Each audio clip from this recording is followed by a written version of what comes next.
నాకు తెలిసేటప్పుడు 9:30 అవుతుందండి. 9:30కి కొంతమంది సిబ్బంది నాకు ఫోన్ చేసి ఇలాగ కార్డియాలజీలో ఆరోగ్యశ్రీ డేటా సెంటర్ నుంచి బాగా స్మోక్ వచ్చేస్తుంది.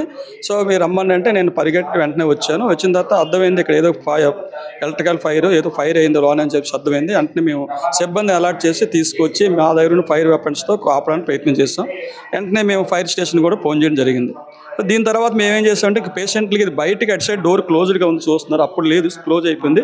ఓన్లీ ఒక్క సైడే స్మోక్ వస్తుంది. ఏం జరిగిందో మాకే అర్థం కాని స్థితిలో ఏదైనప్పుడు కూడా పేషెంట్లందరినీ కూడా మా మిగతా వార్డులో ఉన్న పేషెంట్లు వేరే వార్డులు తరలించేసి పేషెంట్లకి ఎటుకంటే హాని జరగకుండా చూసుకోవడం ఒక ఎత్తులో చేసాం. రెండోది అంటే దీన్ని ఒక అరగంటలో మా కంట్రోల్ తీసుకుని మొత్తం ఫైర్ అంతా ఆపేసి స్మోక్ కూడా రాకుండా చేయగలిగాం.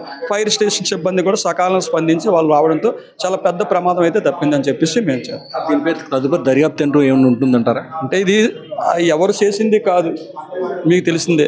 ఇది ఒక ఎవరో ఒకరు తప్పు వాళ్ళు జరిగింది. ఎలక్ట్రికల్గా జనరల్గా ఏంటంటే ఇక్కడ ఉన్న ఎక్విప్మెంట్కి 24 hours కరెంట్ ఉండాలి. కరెంట్ లేకపోతే డేటా పోద్ది. కాబట్టి వాళ్ళు ఆపారు. ఇది ఏదో షార్ట్ సర్క్యూట్ ఫ్లక్చువేషన్ ఏదో జరుగుతుందని మేము అనుకుంటున్నాం.